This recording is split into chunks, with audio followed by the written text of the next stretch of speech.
다카이치 사나의 일본 총리가 역사적 법적으로 독도는 일본 땅이라고 주장해 논란입니다. 그는 이어 다케시마는 역사적 사실에 비춰볼 때나 국제법상으로도 일본 고유의 영토라며 기존의 주장을 되풀이했습니다. 독도는 우리의 심장과 같습니다.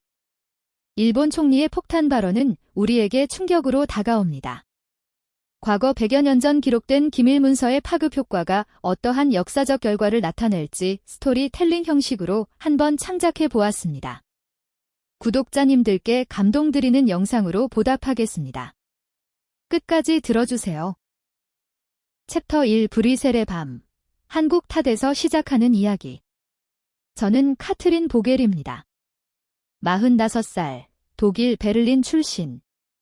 EU 대외관계청 동아시아 담당 국장이죠.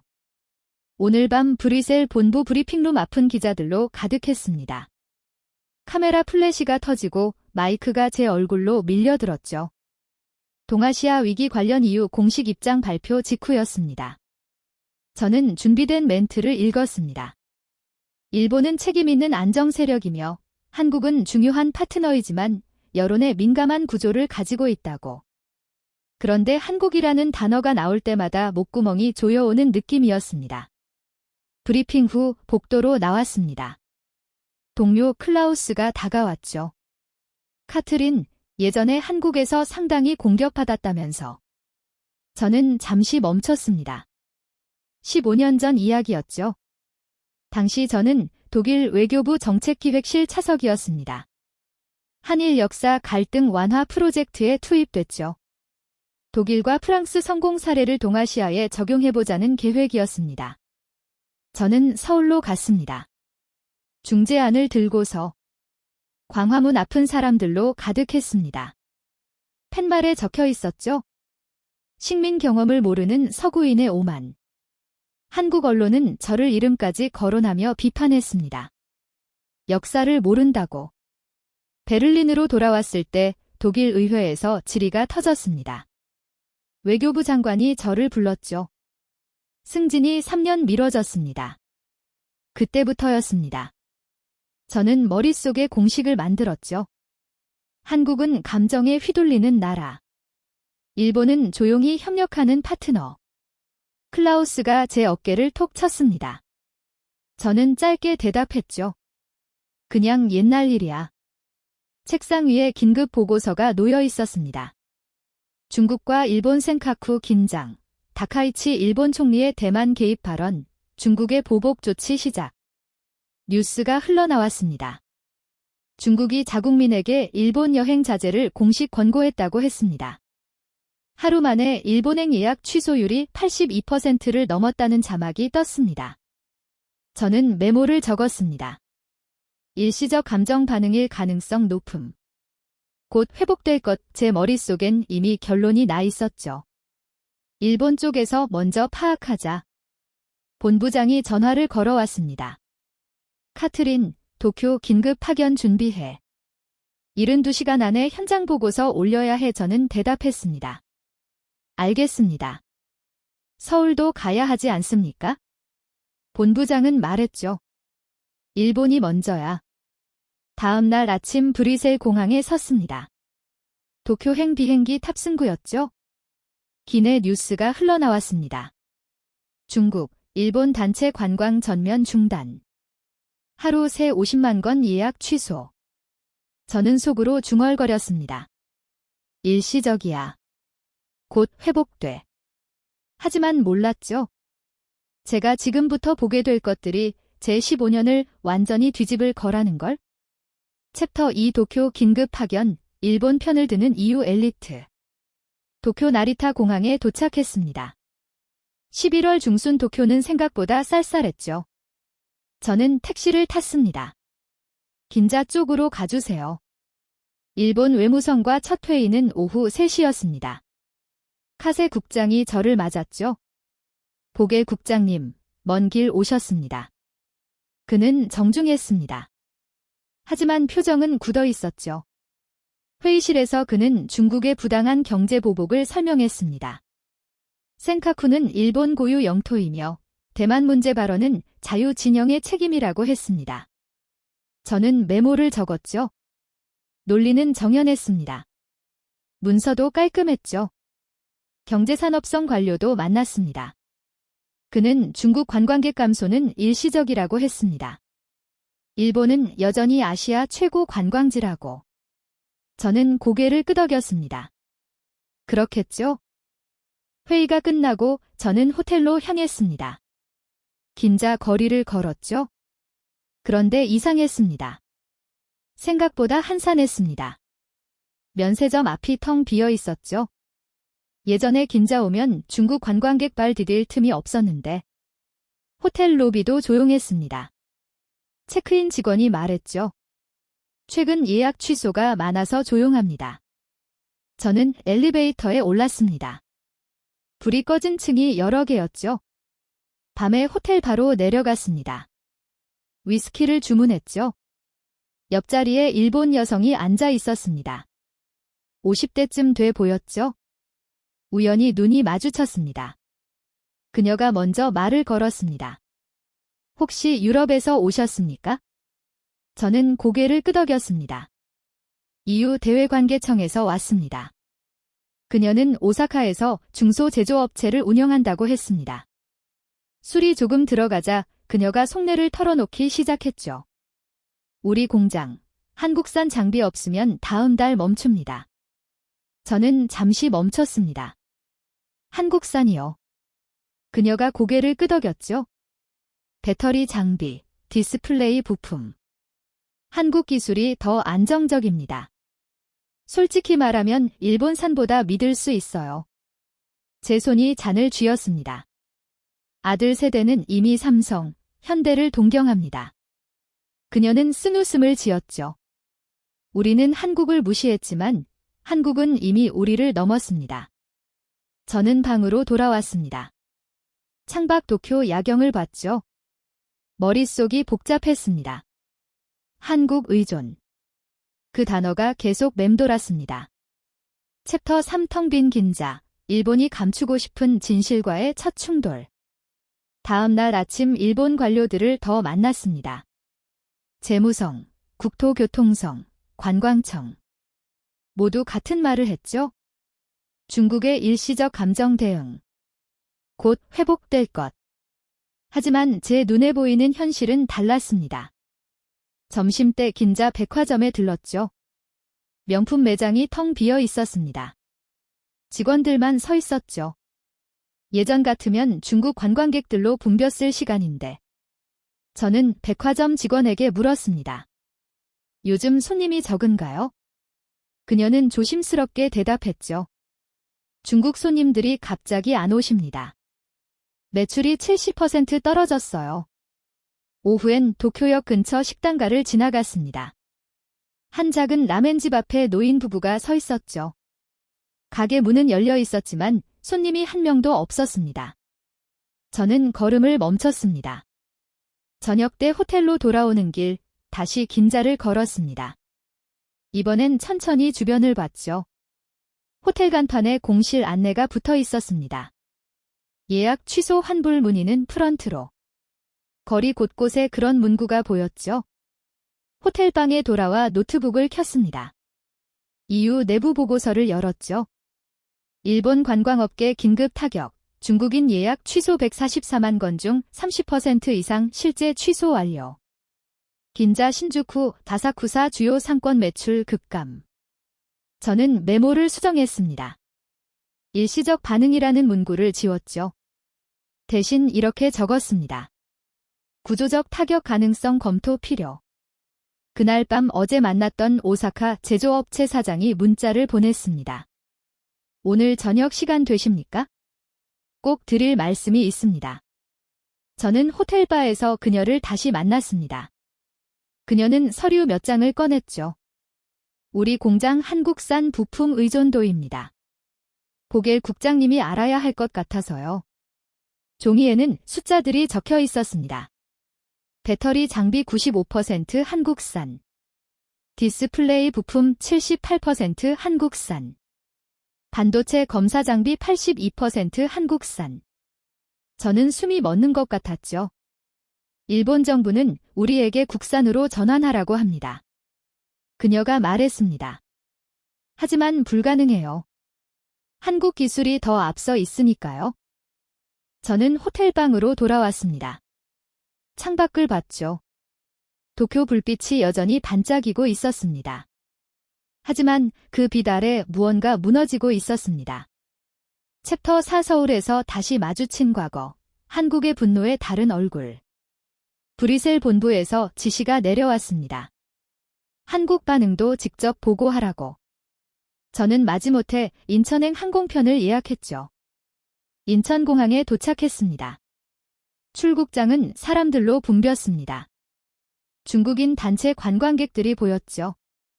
전광판에 뜬 자막이 눈에 들어왔습니다. 서울, 부산, 제주 중국 노선 증편 운항. 도쿄와 완전히 달랐습니다. 공항 면세점은 사람들로 가득했죠. 저는 택시를 탔습니다. 명동 쪽으로 가주세요. 택시 기사가 말했습니다. 요즘 중국 손님 엄청 많아요. 일본 안 가고 다 한국으로 오나 봐요. 저는 창밖을 봤죠. 명동 거리는 인파로 넘쳤습니다. 한국 외교부와 첫 회의는 오후 2시였습니다. 김 차관이 저를 맞았죠. 고개 국장님, 오랜만입니다. 저는 잠시 멈췄습니다. 15년 전 기억이 떠올랐죠. 회의실에서 김 차관이 말했습니다. 국장님, 15년 전 일 기억하시죠? 저는 고개를 끄덕였습니다. 그는 조용히 말했죠. 그때 우리가 너무 절박했습니다. 상처가 깊었어요. 그는 계속했습니다. 당신 때문만은 아니었어요. 우리 분노가 향할 곳이 필요했던 겁니다. 저는 숨을 삼켰죠. 그날 광장에 나섰던 사람들 뒤엔 구체적 피해자들이 있었습니다. 김 차관이 말했죠. 할머니들, 강제징용 피해자들. 그분들 얼굴을 보면서 우리는 절박했어요. 저는 말문이 막혔습니다. 15년간 저는 그들을 감정적이라고만 생각했죠. 하지만 그 감정 뒤에 이유가 있었습니다. 저녁에 외교부 연구원 한 명이 저를 만났습니다. 박 박사였죠? 그는 서류 몇 장을 건넸습니다. 일본 태정관 지령 원문입니다. 1877년 문서죠. 저는 문서를 봤습니다. 한자와 일본어가 섞여 있었죠. 박 박사가 설명했습니다. 여기 적혀 있습니다. 울릉도와 독도는 일본 땅이 아니라고. 일본 최고 통치기관이 공식 결정한 겁니다. 저는 충격을 받았습니다. 일본 정부가 110년간 이걸 숨겼다고요. 박 박사가 고개를 끄덕였죠. 1905년 전쟁 혼란 속에서 몰래 편입했습니다. 증거를 은폐했죠. 저는 호텔로 돌아왔습니다. 명동 거리는 여전히 밝게 빛나고 있었죠. 제 머릿속은 복잡했습니다. 15년 전 제가 본 한국. 그리고 지금 제가 보는 한국. 완전히 달랐습니다. 챕터 5 문서와 데이터가 말해주는 것. 태정관 지령과 공급망 지도. 다음 날 한국 외교부 자료실에 갔습니다. 박 박사가 더 많은 문서를 보여줬죠. 태정관 지령뿐 아니라 일본 학자들의 연구, 국제법 자료까지. 저는 하나하나 읽었습니다. 1877년 일본 내무성이 시마네현에 보낸 지령. 울릉도와 독도 두 섬은 일본 지적 편찬 대상에서 제외할 것 명확했습니다. 1987년 한 일본 학자가 이 문서를 발견해서 공개했습니다. 박 박사가 말했죠. 그 학자는 협박받았습니다. 매국노라는 낙인이 찍혔어요. 오후엔 산업통상자원부로 갔습니다. 정 국장이 그래프를 펼쳐놓았죠. 한국 반도체 세계 점유율입니다. HBM 메모리 85%가 한국 기업입니다. 삼성과 SK하이닉스가 엔비디아와 독점 계약을 맺었죠. 정 국장이 계속했습니다. 조선업 보십시오. LNG 운반선 세계 수주 713억 달러. 압도적 1위입니다. 초대형 선박, 군수함 전부 한국이 선도하고 있습니다. 저는 노트북에 숫자를 입력했습니다. 일본 기업의 한국 투자 추이도 봤죠. 375% 급증. 일본 기업들이 공장을 한국으로 옮기고 있었습니다. 무역연구원 연구원이 관광 데이터를 보여주었습니다. 중국인 일본 여행 취소 후 한국행 예약 40% 증가. 명동 동대문 제주 호텔 예약률 역대 최고치. 저는 화면을 멍하니 바라봤습니다. 제가 평생 신뢰해온 데이터. 그 데이터가 일본 정부 설명과 다른 이야기를 하고 있었죠. 박 박사가 조용히 말했습니다. 국장님, 이건 감정이 아닙니다. 데이터입니다. 우리가 국장님께 감정적으로 한국을 좋아해달라고 부탁하는 게 아니에요. 그 말이 제 가슴을 쳤습니다. 저는 데이터 분석가입니다. 30년간 그렇게 일해왔죠. 그런데 지금 제 눈앞의 데이터는 제 편견과 정반대를 말하고 있었습니다. 저녁에 호텔방으로 돌아왔습니다. 노트북을 열었죠. 보고서를 다시 썼습니다. 일본 중심 분석을 지웠습니다. 대신 한국 데이터를 추가했죠. 손이 떨렸습니다. 하지만 멈출 수 없었습니다. 데이터가 이렇게 말하는데 제 편견을 붙잡고 있으면 이건 프로가 아닙니다. 챕터 6 워싱턴의 보고서, 유럽이 놓친 새로운 축. 서울에서 브뤼셀과 화상회의를 했습니다. 저는 수정된 보고서를 제출했죠. 본부장이 화면에 나타났습니다. 카트린, 자네 보고서 봤네. 그가 말했습니다. 그런데 방금 워싱턴에서 보고서가 하나 올라왔어. 자네가 봐야 할 것 같네? 화면에 문서가 떴습니다. 하버드 국제안보연구소 동아시아 전략 보고서. 저는 첫 문장을 읽었죠. 동아시아 안정의 핵심은 일본이 아니라 한국이다. 숨이 멎는 것 같았습니다. 다음 문장이 더 충격적이었죠. 일본은 결정을 실행할 능력이 부족하고 한국은 결정을 실행할 능력이 있다. 본부장이 말했습니다. 미 국방부도 공식 발표했네. 한국은 전방 억제 파트너, 일본은 후방 지원 파트너라고. 저는 며칠 전 제가 브뤼셀 브리핑에서 했던 말을 떠올렸습니다. 일본은 책임 있는 안정 세력, 한국은 감정적 변수. 완전히 반대였죠. 이후 안보국 국장이 화면에 나타났습니다. 보겔 국장, 자네 초기 보고서는 일본 쪽에 너무 기운 것 같네.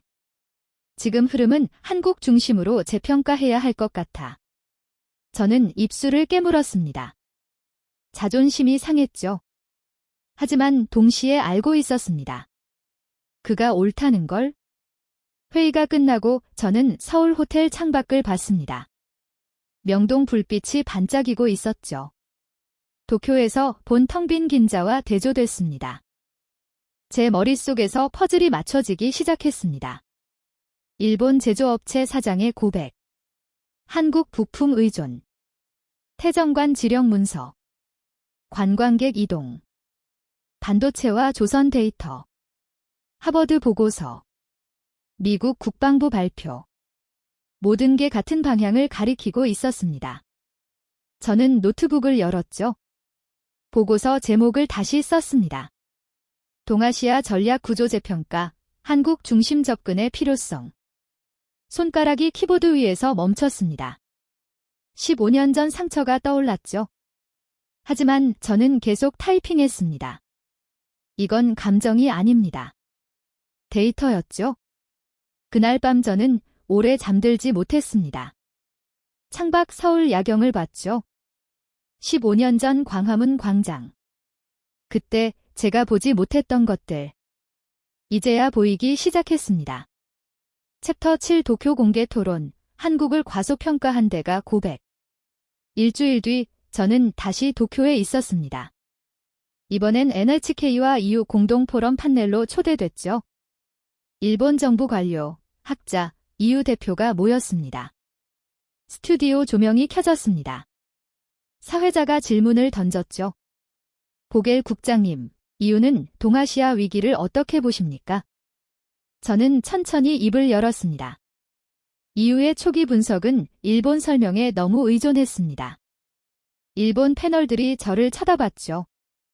저는 계속했습니다. 하지만 문서와 데이터, 국제 동맹 구조는 다른 이야기를 합니다. 동아시아 전방 억제의 핵심은 한국입니다. 스튜디오가 조용해졌습니다. 일본 관료 하나가 반박했죠. 그건 미국의 일시적 판단 아닙니까? 저는 서류를 꺼냈습니다. 하버드 보고서, 미 국방부 공식 발표, EU 내부 데이터까지. 일시적이 아닙니다. 구조적 변화입니다. 태정관 지령 이야기도 꺼냈죠. 1877년 일본 스스로 독도가 일본 땅이 아니라고 결정했습니다. 110년간 이 문서를 숨겼죠. 일본이 과거 서류와 현실을 직시하지 않으면 저는 단호하게 말했습니다. 유럽도 일본을 전략 파트너로 평가하기 어렵습니다. 스튜디오가 얼어붙었습니다. 방송 후 일본 SNS가 폭발했죠. 한쪽은 서구까지 한국 편을 든다며 분노했습니다. 다른 한쪽은 우리가 한국을 너무 얕봤다는 댓글을 남겼죠. 저는 호텔로 돌아왔습니다. 창밖 도쿄 불빛을 봤죠. 15년 전 브뤼셀에서 제가 했던 말이 떠올랐습니다. 한국은 감정에 휘둘린다고. 저는 그 말을 스스로 뒤집었습니다. 오늘 생방송에서 세계가 보는 앞에서 챕터 8 베를린으로 돌아간 뒤 한국 파일을 다시 열다. 한 달 뒤 저는 베를린 집 서재에 있었습니다. 책장 위 먼지 쌓인 상자를 꺼냈죠. 15년 전 서울 서류들이었습니다.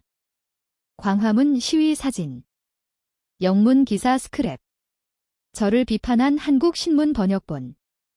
저는 하나하나 펼쳐봤습니다. 그 위에 새 보고서를 겹쳐 놓았습니다. 태정관 지령, 한국 반도체 데이터, 관광 이동 통계, 하버드 보고서, 미 국방부 발표. 저는 생각했습니다. 그때 나를 공격했던 사람들 뒤에도 지금 이 데이터가 보여주는 것과 같은 절박함이 있었을까? 창밖 베를린 거리는 조용했습니다. 저는 노트북을 켰죠. 다음 분기 동아시아 전략 보고서를 열었습니다. 제목을 적었습니다. 후방의 일본, 전방이 한국. 유럽이 다시 봐야 할 아시아의 현실. 후배 분석관이 메시지를 보냈습니다. 국장님, 이 제목 괜찮습니까? 저는 대답했죠. 괜찮아. 이게 데이터가 말하는 거니까? 저는 혼잣말처럼 중얼거렸습니다. 한국을 감정적이라고만 본 건 사실 내 상처 때문이었어. 이젠 데이터대로 보자. 그리고 배워야 할 건 배우자. 창밖으로 베를린 하늘이 맑게 개고 있었습니다. 15년간 저를 짓눌렀던 무게가 조금씩 가벼워지는 느낌이었죠. 저는 서류 상자를 닫았습니다. 그리고 새 파일을 열었습니다. 한국. 더 이상 피할 나라가 아니었습니다. 배워야 할 나라였죠.